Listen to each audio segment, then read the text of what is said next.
అందరూ క్రీడలకు సానియా మిర్జా టెన్నిస్ కు బ్రాండ్ అంబాసిడర్ ఇట్లా చెప్పుకుంటూ పోతే ఒక్కొక్కరు ఒక బ్రాండ్కు అంబాసిడర్లు.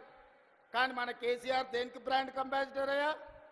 ఫుల్కో ఆఫ్కో బ్రాండ్ అంబాసిడర్ ఆయన. అందుకే ఈ రాష్ట్రాన్ని మొత్తం ఒక తాగుబోతుల సమూహంగా మార్చి ఊర్లూరులో బెల్ట్ షాపులు తెచ్చి మనుషుల్ని మందులో మత్తులో ముంచి ఆలోచన చెయ్యకుండా చేసి అధికారంలో కూర్చోవాలి అనుకున్నాడు.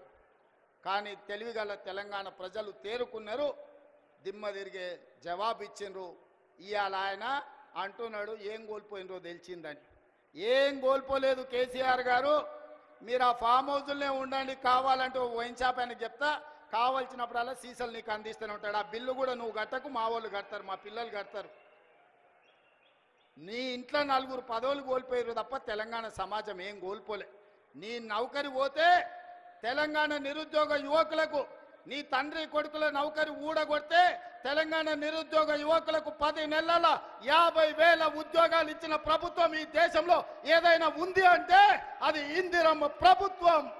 ఆ ఇందిరమ్మ ప్రభుత్వంలో 50,000 ప్రభుత్వ ఉద్యోగాలు ఇచ్చిన ఘనత నా మంత్రివర్గ సహచరులదని నేను ఈ వేదిక మీద నుంచి గర్వంగా నేను చెప్పదలుచుకున్నా.